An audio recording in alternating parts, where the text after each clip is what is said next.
Praise the lord. ఈరోజు మనం బైబిల్కి సంబంధించి పాత నిబంధన గ్రంథం గురించి కొన్ని విషయాలు తెలుసుకునే ప్రయత్నం చేద్దాం. బైబిల్లో 2 టెస్ట్మెంట్స్ ఉంటాయి. ఒకటి ఓల్డ్ టెస్ట్మెంట్, మరొకటి న్యూ టెస్ట్మెంట్. దీన్ని పాత నిబంధన, కొత్త నిబంధన అని పిలుస్తారు. అయితే చాలామందికి పాత నిబంధన గురించి చదవరు, దాని గురించి తెలుసుకోరు. అయితే అసలు పాత నిబంధనలో ఏముంది, పాత నిబంధన గురించి తెలుసుకోవాల్సిన అవసరం ఏముంది అంటే, మొట్టమొదటిగా పాత నిబంధన గురించి మనం పరిచయం చేయాలనుకుంటే మానవుడి యొక్క సృష్టి, అలాగే ఈ సృష్టి తాలూకా రహస్యాలు, ఈ సృష్టి ఎలా తయారైంది అనే దాంతో మొదలవుతుంది ఈ పాత నిబంధన పుస్తకం. ఈ పాత నిబంధన అక్కడతో మొదలుపెట్టి మానవుని తాలూకా పాపులైజేషన్ స్టార్ట్ అవుతుంది. దేవుడు ఒక మనిషి నుంచి నరులందరినీ సృష్టించే విధానం రాయబడుతుంది.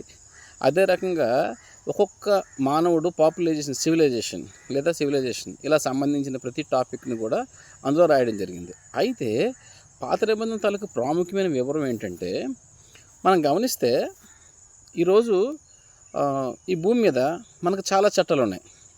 చాలా చట్టాలు ఉన్నాయి. ఎలాంటి చట్టాలు అంటే, ఏ తప్పు చేస్తే ఈ శిక్ష, లేదు ఈ నేరం చేయకూడదు, లేదంటే ఒక మనిషికి ఉండే స్వేచ్ఛ గురించి కానీ, ఇంకా ఏది ఎలా చేయాలనేది ఒక రాజ్యాంగం అనేది మనకి ఇచ్చింది. అయితే అప్పుడున్న ఆ జనరేషన్కి దేవుడే ఒక రాజ్యాంగం ఇచ్చాడు. చెప్పాలంటే ఒక కట్టుదిట్టమైనటువంటి ఆజ్ఞలు ఇచ్చాడు అనమాట. అయితే ఈ ఆజ్ఞలు ఎవరికి ఇచ్చాడు అంటే, దేవుడు ఎవరినైతే ప్రజల్ని మొదటగా భూమి మీద ఎన్నుకోవడం స్టార్ట్ చేశాడో, అంటే దేవుని ప్రణాళిక ఎలా ఉంటుందంటే, సింపుల్గా చెప్పాలంటే, ముందు ఒక మనిషిని సృష్టించి అక్కడ నుంచి కొంత గ్యాప్ పీరియడ్ ఇచ్చాడు. అంటే కొన్ని వందల సంవత్సరాలు గ్యాప్ ఇచ్చిన తర్వాత ఎప్పుడైతే సివిలైజేషన్ స్టార్ట్ అయిందో, దేవుడు కండిషన్స్ పెట్టడం మొదలుపెట్టాడు భూమి మీద మనుషులతో మాట్లాడుతూ. అలా పాత నిబంధనలో చాలా గ్రంథాలు మనకు ఆదికాండం నుంచి లేవికాండం చదివినట్టయితే, నిర్గమకాండం, లేవికాండం ఇవి చదివినట్టయితే, దేవుడు ఒక్కొక్కరిని ఎలా ఆజ్ఞలతో కట్టడం చేశాడో మనకు తెలిసిపోతుంది. అలాగే ఆ తర్వాత ఏం జరుగుతుందంటే, ఆజ్ఞలు ఇచ్చిన దేవుడు అనుసరించకపోతే ఏం చేస్తాడో చెప్తాడు. మనిషి జీవనశైలి ఎలా మార్చుకోవాలో చెప్పాడు. మీరు లేవికాండం 19వ అధ్యాయం నుంచి కనుక చదివితే అద్భుతమైనటువంటి లేఖనాలు మనకు కనిపిస్తాయి. ఎలా ఉంటుందంటే, లేవికాండంలో మన తల్లిని ఎలా గౌరవించాలి, తల్లిదండ్రులను ఎలా గౌరవించాలి, సహోదరుని ఎలా గౌరవించాలితో ప్రారంభించి మనం ఏ తప్పు చేయాలి, ఏ తప్పు చేయకూడదు, అంటే తప్పు చేయడం అంటే మనం చేసే తప్పు ఏదై ఉంటుందో కూడా అక్కడ రాసి ఉంటుంది అనమాట.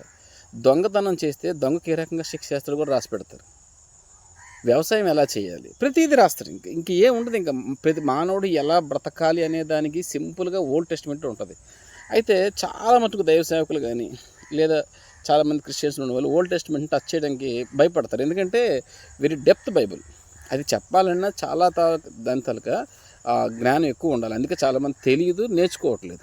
సో నేననేది ఏంటంటే, ఓల్డ్ టెస్ట్మెంటు ఆదాం అనే మానవుడితో ప్రారంభమయ్యి చివరి జనరేషన్ అంటే యూదుల జనరేషన్ మలాకి గ్రంథం వరకు దాని గురించి రాయబడి ఉంటుంది అనమాట. అది చివరి జనరేషన్ ఏం కాదు, యేసు ప్రభువు వచ్చే వరకు ఆ పాత నిబంధన మలాకి గ్రంథం వరకు రాయబడుతుంది అనమాట. అయితే ఈ పాత నిబంధన మనకి దేనికి ఆధారం అంటే, ఓల్డ్ టెస్ట్మెంట్ అనేది న్యూ టెస్ట్మెంట్కి ఛాయ అనమాట. అంటే యేసుక్రీస్తు వారు భూమి మీదకి రావడానికి ముందు ఓల్డ్ టెస్ట్మెంట్లో వందల సార్లు, చెప్పాలంటే వేల సార్లు కనబడతారు. యేసు నామంలో కాకుండా ఆయన ఒకసారి దేవదూతగాను, యెహోవా నామంగాను, పరిశుద్ధాత్మ నామంగాను, ఎక్కువగా దేవదూతల నామంలో కనిపిస్తారనమాట. అంటే ఆయనకు అనేక పేర్లలో అదొక పేరు.